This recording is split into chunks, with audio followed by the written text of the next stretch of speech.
Hi, hello, and welcome to Simon on the Sofa. That's my Simon on the Sofa introduction.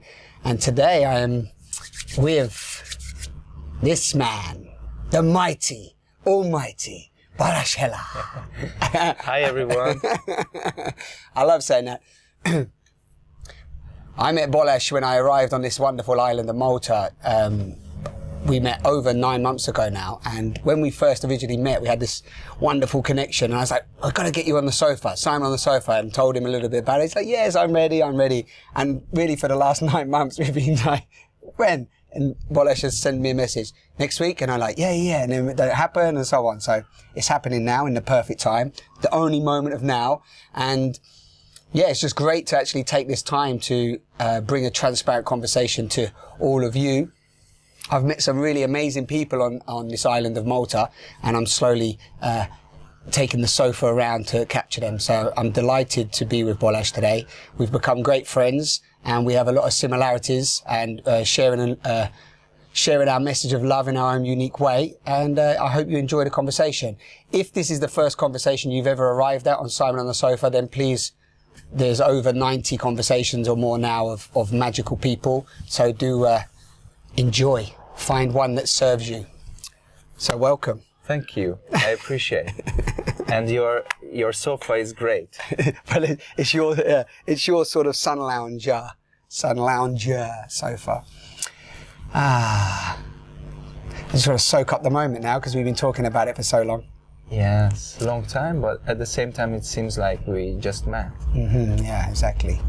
Yeah, and we've always got a lot to share, and similar philosophies and similar beliefs and similar interests, which is amazing. And so I suppose I always like to just show up, as you know, never plan anything. Yes, I love that. Yeah. So what's on your mind, like right this second? As we ask that question? Why is this moving? I don't know. It's windy. What are you gonna do with that? Yeah. No, basically I just I'm always on different projects, and I just try to be present. When it comes to planning, it's also important that we enjoy what we have now, and I also be very grateful with the fact that I have two little angels, 2 children, who always remind me that no matter how many projects and plans I have in my life, they are here and they want me now, and they want my attention and to be present. So I'm in a stage of my life when there's so many things happening, and if I'm not scheduling the right way, but at the same time, if I'm not understanding what is really this life about, I can easily get really lost. Yeah, just swept up in it all, in the noise and the ideas and the projects and so on. Yes, and just the fact that we are in this amazing place. For example, you are not from Malta, I'm not from Malta, and we are sitting in a beautiful place, which is like, it's just such a blessing, isn't it? Yeah, totally. Yeah. And we just enjoy this moment, and now we can start a meaningful conversation about life in general. Yeah. And I just enjoy this. Yeah. It's a blessing, isn't it? We often take for granted the magnitude of the simple. We miss that. I know you're very much about gratitude. And whenever we do a session, Balazs is a yoga teacher, one of his many offerings to the world, and the key message is always just gratitude and appreciating just what most people call the small things, but you see very much as life, as the big things, isn't it? Like you say, being here now, grateful for your life, grateful for your food, grateful for your body. Yes, especially when we talk about being more instead of having more. Or less is more, so that with this society today, we tend to get imprisoned with the idea of happiness is something out there. I need to read this book, I need to go to this workshop, I need to do this, I need to do that, instead of doing less and starting the journey within us and starting to enjoy ourselves and learning who we really are, and then we can move forward in our life. And that's the same thing with traveling. I traveled a lot. I lived in 7 different countries. And now that I'm somehow rooted down, first time in my life on this island, I see the problematic with this traveling all the time is people really looking for always the new and the new and the new, and it's a never-ending story. Yeah. So many people are actually traveling because they are want to learn more about themselves, and the best way to do that is changing the environment. But we can do that right here on the sofa. Yeah. You know. So. The more I deepen my understanding about myself, I also realize that really less is more, and being more has nothing to do with this material world. Being more is just to be present, enjoy what we have, and embrace that. You know, and deepen. No, don't be on the surface. Deepen. Wherever you are in my life right now is the right place you need to be. And just to understand, okay, what does that mean, the right place? Because I'm suffering now. Is that the right place? Yeah. And I say yes. You just need to learn what is the cause, what is the root cause of all of that, what is happening. Be conscious about your life and have some directions. Because many people also say that, listen, I understand you, live for the now, enjoy. And then it becomes very hedonistic. I don't talk about that. I would rather say that be at present, but have some direction in your life. So you know that, you know, this is what I would like to manifest in my life. This is the direction I would like to go. Because I believe that life is a spiritual journey about getting closer to our source. We are like mirrors. Like you see the sun is shining upon this mirror, and we are like that mirror who are reflecting the light to the world. Now what we need to do is, first of all, it's not enough if we are mirrors. We need to turn our mirror towards the sun so that we can reflect that light which is coming from the source. And we also need to understand that we are not the sun. We are the reflection of the sun. So it's not our ego which drives us, but our understanding that we are a tool here in order to transcend the message to the world and to understand that, okay, what is my role in this world? How can I make a better world? Yeah. You know, and once we have this mirror concept in our mind, we also need to learn, beside the fact that now we turn our mirror towards the sun, okay, but how can I keep this mirror clean? Because it tends to be very dirty, you know, because of the society, because of the circumstances and whatever is coming into our life. Our fears. Yes, it's just like a solar panel. It's not enough if you install that. You need to take good care of that. You need to clean that once in a while, every second week, you know? So it's the same thing. We need to do this every day. We need to develop a practice which allows us to have that cleansed each and every day. Yeah, so you're talking about pure, almost like a purification of yourself from looking within, purifying yourself, Yes. and connecting into almost like the simple laws might not be the right word, but the simple ways that the universe works, the way that nature works, and the way that it communicates to us. And like you said, less is more. Let go to receive. Be more doesn't mean having more. You know, it's almost like the reverse of what a lot of society up until this time has got very much caught up in, haven't they? Of like, you know, I need more, I need to be more, I need to own more. More for me is less for you. You know, it's all about the individual, you know, whereas what you're talking about when you become more knowing yourself, more getting to know yourself, more looking within maybe and asking some deeper meaningful questions, because that's another thing that you do often, is it's about asking the bigger questions of life, isn't it? Yes. You know, yes. so, and when you do that, it naturally changes your interconnection with life and with people and relationship and the whole experience. Yes, agree. And another aspect of life, if we are already deep inside the topic, is to understand that it's not this way or that way. Yeah. It's the holistic approach. So I believe that there is three main aspects of life. There is the spiritual, there is the mental, the mind, the body, and the spirit. The spiritual, the mental, and the body, the physical.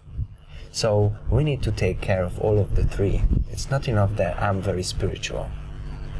because we have the physical aspect of our life, you know.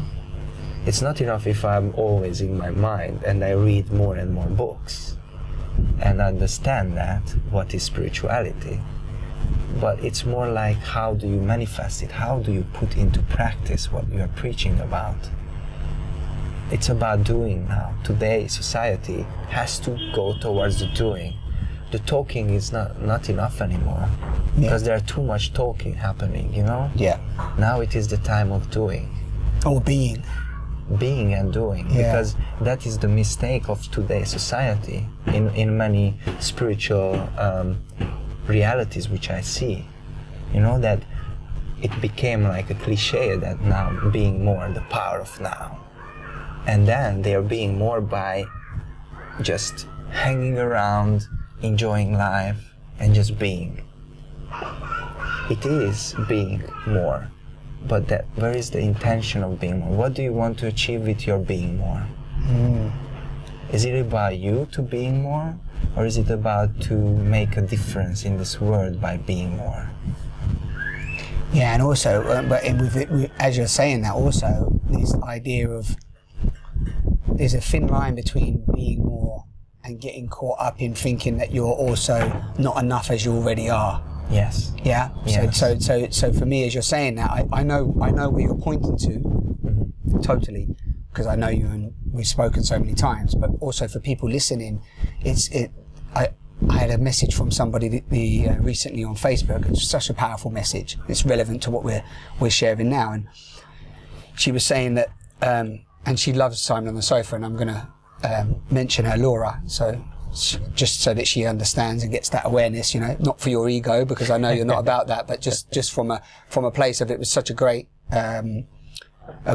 offering, a great Christian, was that, you know, we talk about people that whatever, maybe go to football matches, you know, eat burgers all day, work in jobs they don't like, and so on, and maybe have hobbies that maybe are just a little bit self-centered, for example. That's one aspect of the human experience, you know. And then we have spiritual people who are out there, you know, supposedly doing better things, living a more, you know, just life, and being maybe being more conscious.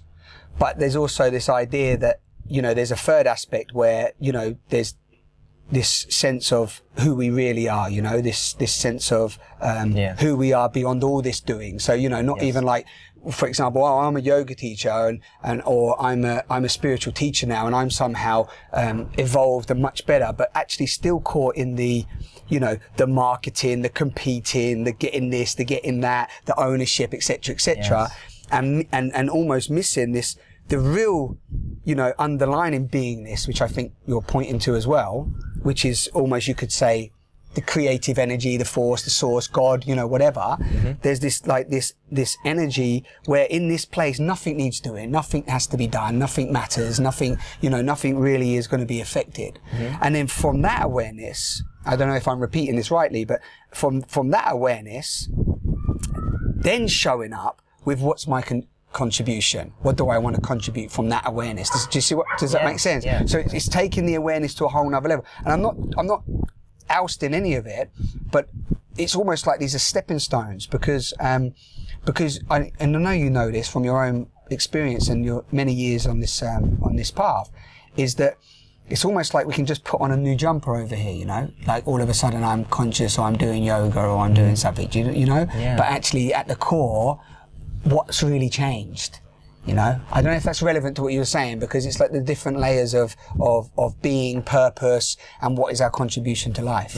Is it relevant? Does it sink in there? Yes, I do believe that once we go through this shift in our life, when we understand that we are spiritual beings on a human journey and not human beings on a spiritual journey, I think once the shift happens, then there's no way back anymore. There is when this really happens, and then you are aware of it. It's like someone who becomes vegan, for example, and understand how it feels to be vegan and how amazing it is. Compare how he used to or she used to eat before. Then you don't want to go back. You just feel that this is the right thing to do. and that's what I feel when it comes to spirituality as well. That there are many people who are just searching for spirituality and trying this, trying that, and they're lost in that because there are so many ways of spirituality. Yeah, so many opinions, so many different ideas, yes, so many theories. It's easy to get lost. Yeah. But then, going back again to my main question is, what is your purpose in life? Yeah, what's your ultimate significance? Yes. What are you here to? Who you are? Who are you? Who you define yourself? Yeah. This is the main question. What would you like to achieve in your life? And when I talk about doings, doing means that you are, for example, sitting down and meditate or pray every day. That is doing. I'm not saying doing that you're doing crazy things and non-stop. I'm saying that doing is just be in peace. That is a doing, you know? Yeah, exactly. But doing it, not just be aware of that. Yeah, or not having an intellectual understanding of it. What is it like to experience it? Because what I'm facing, because I'm working with a lot of people on different level. On the physical level, I'm teaching yoga. On the mental level, I'm as a life coach dealing with different issues, and also I'm working with workshops like about alkalizing nutrition, and what I really feel is that people have the knowledge, but the wisdom is missing. And the basic differentiation between them is basically wisdom is knowledge put in practice. You know?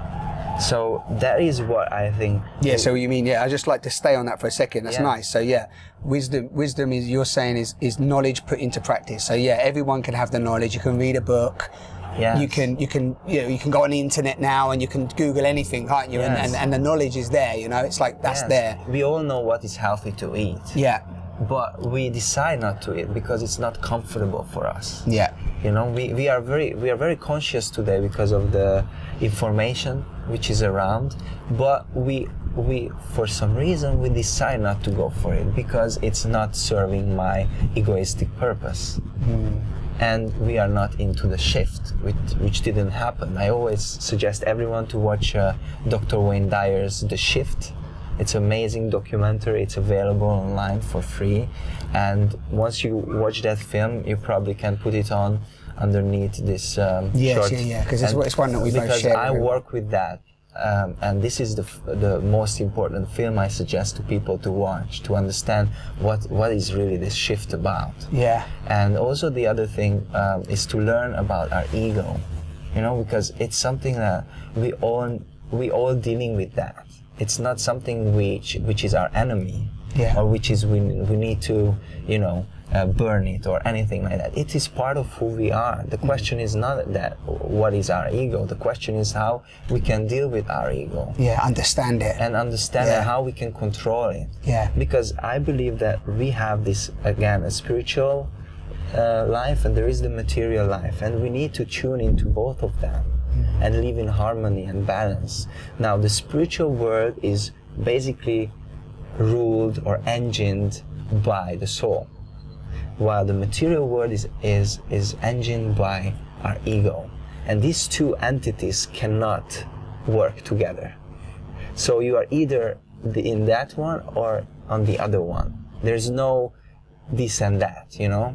So are you associating, sorry to cut you short, so are you associating the ego and the soul, just using those words that you use, or spirit, but are you also associating them as almost like a fear and love? If I was to use the words fear and love put in there, would you associate them in a similar way? Yes, definitely. Like positive and negative. Yeah, like the ego functions from maybe a place of fear or thrives in that place of fear, whereas a spirit, a soul, a knowing thrives in a place of, like, you know, love, growth and elevation, for example. Would you? Yeah, you would. Yes, and we either in this reality or in the other. This is one reality. Yes. But we just to talk about it, it's easy to separate them because these are two very, very, very strong entities of who we are, and we need to decide which one we like to nourish in our everyday life.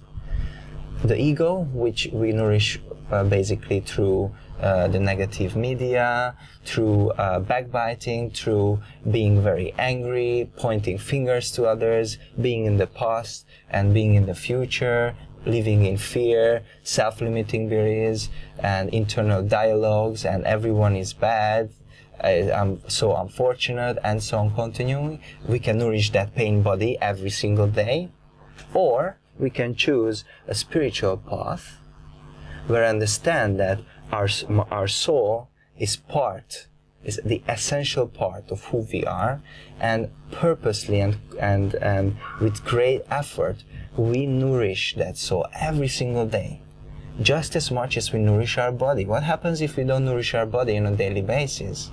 We lose weight, we get sick, and in the end we die. Yeah. We cannot live without water and nutrients. Same thing with the soul. If we are not nourishing it on a daily basis, it dries out, it shrinks in, and our spiritual reality it's just suffering, you know? So you're talking about like the spirit as you could use spirituality, or the way that you're proposing it at the moment is that you could say that actually the spirit of the being, isn't it? The spirit of you, you know, your essence, yeah, the spirit of you, you know. It's like So by being positive, understanding that we are not the center of the world and what is happening. Yeah, you're not your story. Yes, what is happening, it is the right way. It is happening because there's a reason we met. There's a reason I meet someone. But someone, let's say if I'm going out now and someone hit me in the back with my car, I'm not jumping out and trying to shout, but I try to react, not even react, but understand the situation and try to be compassionate and understand the situation rather than go into the fight. Or just simple that when, you know, I really want to explain this way, that spirituality is really about who you are in your everyday life, the way you drive. Do you give space to others to come in, or you are always on, I need to be there, I don't let anyone in? How do you talk to your wife? How do I talk to my children? How much presence I am in that relationship? How do I deal with my co-workers? How do I deal with a stranger? How do I walk on the street?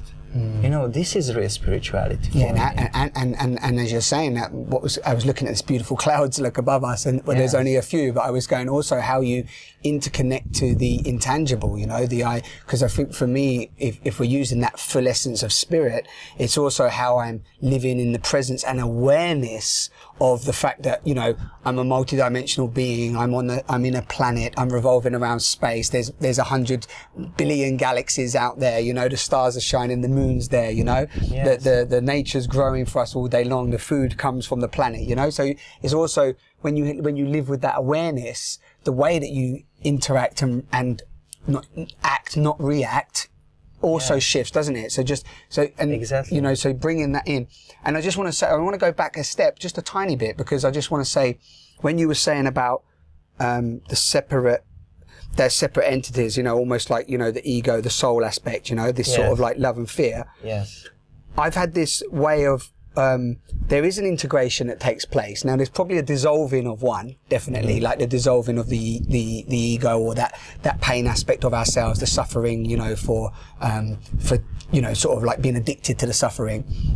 But when we sort of move through, and see our fear as a friend, when we start to see our fear as a friend and not run away from it so much, but see what it's showing us, see what it's guiding us, I've started to become aware and notice within my own path that there is a like a merging, you know. So it's not like you said, it's not like get rid of the ego, cut it off, like cutting your arm off. Yes. It's about, you know, nurturing it, understanding what it is, what it's really about, and then allowing that through awareness to merge, you know.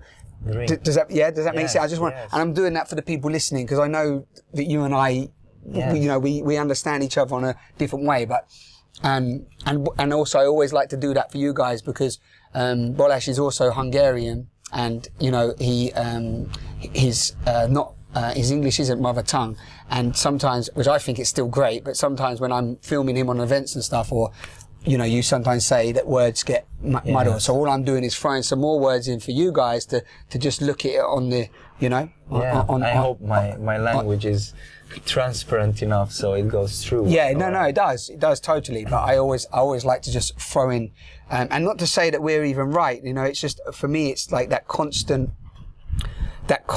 How can we connect to the fullness, the wholeness, you know? And words are just a tool, aren't they, for us to, you know, because even a lot of your work is, you know, Finding the Way seminar, you know, the nutrition, even your yoga, you know, even after a hardcore Balazs session, you know, you always say that it's that like last moment of yoga, you know, when we lay down and we're in a meditation. Yeah, it's the most important. It's like the most important, where at that point you always say that's where the detachment of thinking can take place. Am I right? Yes. I mean, going to the topic of yoga, if we... Yeah, or, and please, if I've gone back and you want to, whatever comes up for you, just, I mean, my personal journey, I was a professional gymnast, as you know, for 13 years. So I'm really coming from physical understanding of this world. All I wanted to do is become the best, not just the best gymnast, but also the best student. I was, because I'm coming from Hungary, we are grown up there in that society that you need to be the best, especially in my family. That is how I was raised up. Not necessarily because I was pushed in it, but because I felt that, you know, that's what my path is, that I want to be the best. And that transformed, but it started with hard work. So my background is really that whatever I'm aiming for, and I put the energy and work in it, the result will manifest, you know, and that is something that you need to go through so you understand. Because most of the people have that self-limiting beliefs because they didn't put enough energy in something they really want to do. It's like talking about a child. My daughter, who is now 1 year old, she just started to walk, you know, and just to see that process, how she started a couple months ago, that she made her one step, and then I'm holding her, and she makes another step, and now she at the stage that she started to walk on her own if she has something in her hand without me. So just the process, but she fell a lot of time. And we forget about that how we should learn in life, you know. And I always suggest that, remember, I ask on my workshops, do you know how to walk? I ask this question to the group, and everyone says, yes, of course. So then why don't you practice that in everything else, you know? You need to keep on trying, and you will it will manifest in you. If you have the right intention and if you have the right practice, then you will get there. But you need to practice that. You need to don't be discouraged if you fail 100 times, because we all learned how to walk. That's the same thing. Yeah, totally. Yeah, simple ways that we've already achieved so much, which again we take for granted. Yeah. You know, if you say to somebody you're an amazing person because you can walk, you know, just that, they're like, whatever. Everyone walks. It's nothing. Yeah. You know, it's like, well, actually it is. And many people don't have legs. Many people can't walk. Exactly. And many people have got to a point where in their life they are disabled in some way or health-wise. They need to relearn how to walk again. Yeah. So it's and going back again to yoga, many people come to yoga because they had an injuries or something like that, and that's great. But there are also many people who are not aware of this amazing tool of yoga. Many people think that, oh, yoga is not for me because I'm not flexible. I hear that a lot. Now, why do we do yoga? What is it yoga? What is it called? Yoga, it defines union, no? Yes, union and with breath. Yes, union with God. That is yoga. That is the main intention of yoga. Now, if we coming from that perspective, then everyone should do that, right? There's so many ways of yoga anyway. Yeah. But from the physical aspect, yoga is such a great, amazing tool, because it's not just physical, it's spiritual, it's emotional, it's psychological. It's such a holistic practice, which we don't find every day. Yeah. You know, so I highly recommend for your audience that if you haven't tried yoga yet, because you think that I'm too heavy, I'm too unflexible, stiff, I'm too this, I'm too that, don't worry, don't listen to your ego. Just go and just try it out. And don't try out only one session and one teacher. Try out 10. And after you experience that and you've been practicing for 1 or 2 months, then you can make not a judgment, but like let's say you can make an evaluation of that. Yeah, you can make a clearer decision. Yes, and trust me, yoga is transformational. It's like one of the greatest tools, which is so real that you just tune into it. And it's very powerful. Yeah. And you see those people who are like regular yoga practitioners. You know, many people start with a physical reason, like as I said, injuries, or someone is an athlete and they want to become better. But then it really transforms to more like a deeper understanding. Yeah, of themselves and of life. It's a lifestyle. It becomes a lifestyle. Yeah. But even if you just more generalize things, going back to the 3 aspects of life, the spiritual, the mental, and the physical, you know, it's so important that we really neglect our body. Yeah. And our body is basically the temple of our soul. Yes, the vessel, the vessel you've been given. So if you are not taking care of it, we are not appreciating ourselves, you know? Yeah. So being spiritual, it means being physical. You know? Yeah, it's like this whole conversation's been about. It's the integration of all, isn't it? It's allowing all aspects of yourself to be there. And we need to give our body that practice. You know, I also say on my workshops that today's society is like monkeys without banana and without the tree. Yeah, monkeys without bananas in a tree. Yeah, does it make sense? And I explain you why. Why without the banana? Because we have the right food available for us, but for some reason we are going for the processed foods. We're going all the shitty foods which is available and which is very expensive and looks good and very nice packaging. And there is the natural God-given berries, fruits, vegetables, nuts, grains, all those stuff. And we just think that is somehow not good enough. Yeah. Because how do you get your protein? How do you get this and that? We need supplementation. We need this. We need that. And there is a whole misconception of the whole nutrition. Yeah, of course. And actually, nutrition is also a big topic. I'm very devoted, passionate about devotion. In this, that understanding that eating is also a spiritual practice. Yes. Okay. Well, you know, food is, I know that's a beautiful saying that you like, but food is your medicine, medicine your food. Yes. But more importantly, we are proteins, we are fats, we are nutrients. Yes. So what we put in and I'm vegan and I'm still alive. Yeah. Ladies and gentlemen, I don't eat meat, I don't eat dairy products, and I feel amazing. Exactly, likewise. Much better than before I was eating, and I'm not born into being vegan, you know? No, and also there's a beautiful thing to say as well, is that, just for the it's again, one of the things I don't like to do on these talks is ever like preach, you know, more from like, you have to become vegan, you have to become a yogi, you have to become this. It's not, and Balazs never does that. And I've been to his events and I go to his yoga sessions.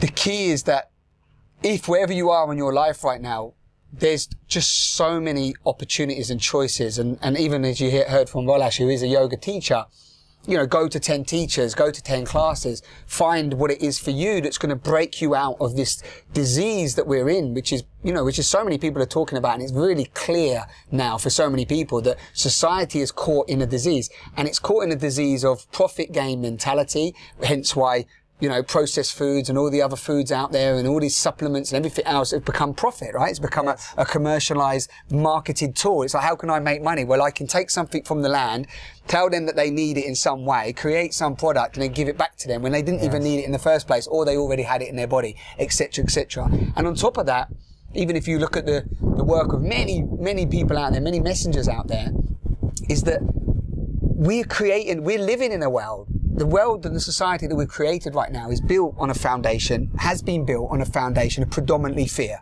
right? Yes. Separation, worry, anxiety, you know, survivalism. Yes. But what we're talking about is when you start to awaken to that, awaken to love, awaken to the gratitude, the joys of every moment, of being here in this vessel and honoring that, honoring your vessel, honoring your mind, body and spirit, then you transcend. There's no doubt about it. You transcend into a different reality, and then we create new systems, new society from that space. Can you see that? I love that. I just got a bit excited there. I wasn't a preach though, you know what I mean? It's just more of like trying to paint it, because it's for me too, you know? It's like, it's what I experience, and I get buzzed about that. Yeah, and the reason why I really like you from the beginning, I mean, just for the audience, when we met, it's like if we have known each other forever, right? It was like so strong. Yeah. And I always tell you that I love you so much, and I miss you so much if I don't see you. Yeah. And what I really like in you is that you walk the talk and that you experience things, you know? Because most of the people have developed that pattern of prejudging everything. Because we have the knowledge, the information, now everything is available online, on YouTube, on this, but we think that just because we see a video or we read an article about something, let's say it's yoga, we read it, we read an opinion, and it becomes our reality. Yeah, yeah. But your reality is the only reality once you go through of it. And that's what people are not doing that. And everything needs to be instant. Everyone wants to know right away everything. That's why it's so superficial, this whole life. Yeah, you've got no time to actually... Yes, I want to become a yogi in 2 weeks. Yeah. I want to do this, I want to do that. And we are moving from, you know, and that's why, because my background, as I said, gymnastics, 13 years, I understand so much more, many things in these physical aspects than probably someone who just starts, for example, a yoga practice, you know? Or training, it is a journey. Yes. It is a journey, and after a while it becomes who you are. So for me, it's not just yoga, but it's for like physical activity. So I don't even just suggest to go yoga. Go to do any kind of activities, but do it. Yeah. So be physically active, number one. Change your diet so you live and eat according to your physiology. Have a spiritual practice, which means anything which connects you to the source, to the sun. It can be anything. Walking in the nature, closing the doors and just do some meditation. Go for a yoga sessions, which is a spiritual experience. Go for chanting mantras. Try out things which you've never thought about. By the way, I suggest to watch The Bucket List as well, if you haven't seen that. Which one? Bucket List. Bucket List, I haven't seen that. A documentary? No, that is an amazing film with Morgan Freeman and Jack Nicholson. And it's something that it teaches us how to do things, you know, enjoy, experiment. That's what you are so good at, you know? Yeah, enjoy the journey. And my friend as well, Vaz, said recently he's in California at the moment, and he said the same thing, is that he's doing so much, sometimes he's doing so much service work and creating so much opportunities for other people, which a lot of people do fall into, because again, you've got to make a living and you've got to do this, and you know, you want to try and give, but actually miss the enjoying the experience of being more open and more loving and more, you know, more, whatever the term you want to use, awakened, enlightened. These are just words, you know, but like once you've had that experience, it's like to really embody that, isn't it? To enjoy it, try things out, you know, meet people, go to communities, you know, explore the new earth that's there and arising, you know. It's a powerful, it's a powerful, simple message that we get caught in this society which was built on fear, that gets us doing things that we, which we didn't actually want to do, or it's just, you know, just a different skin, different coloured jumper. It's also as a suggestion for people who are still in the process of understanding who they are. I think it's very important to identify where we are in our life, which stage we are at right now. Yeah, as the individual. And then after that, identify where we want to be. And then just somehow link the two together, creating a bridge, which is very safe and very something that it is a step-by-step bridge towards your goal, and then start to walk on that bridge and make it happen and be responsible for everything in your life. That is also very important in my experience, you know. If my wife is shouting at me, I take full responsibility for that. Trying to look deep inside me that how did I create that? How can I change that? Not jumping back on that with a reaction from the egoistic not personalizing it though. Not personalizing it, but understanding how can I be of service to make this better. Or if, let's say, there is a crash on the street, even it's not my fault, how I can be responsible for that. Whatever is in my universe, in my reality, how can I take responsibility with that? It's also about decisions in your life. We need to make decisions, otherwise the decisions make without our decisions, they're gonna be made by someone else, by society. Yeah, you're going to be pulled along by other people's opinions and views. In order to make the right decisions, we have to set a very strong core value system in our life. Value system. Yeah. And one of the most essential virtue or value I suggest to manifest in our life is truthfulness. Yes. As Baha'u'llah says, truthfulness is the foundation of all human virtues. So if you really want to have very strong core values set in your life, start with your truthfulness. And I remember the date when I decided that this sentence, the truthfulness is the foundation of all human virtues, becomes my reality, and never give that up. And that was basically 10 years ago, on the 5th of March. That no matter what, from now on, I'm truthful to myself, I'm truthful to others. And that, just this itself, transformed my life. Yeah, but it's a simply profound, powerful message, isn't it? That's what transparent communication is for me. Exactly. People say to me, how can I be a transparent communicator? And I say, just as of today, make a conscious decision to never lie again to yourself or others. It can't happen instantly, but when it does, it transforms everything. Yeah. I love that. I think that's probably about a good time to, because we could talk for hours and we could share more, and I know we're going to do some other stuff. So how do you feel? I feel great, and I hope the message what we wanted to share to the audience went through, and I hope people enjoy that. If they have any questions to us, I think we could answer by email. It's the nice part of life right there. Never eat bugs. No, I'm vegan. Yeah, I think it's great, and as always, we can talk about specific subjects if we wanted to as well. Let's just sum it up. Yeah, I think what we've discussed, I think it would make sense. Yeah, I think well for me. What did you understand? What did I understand? What we talked about? What did I take from this? Yes. We have an audience as well. We should ask the audience.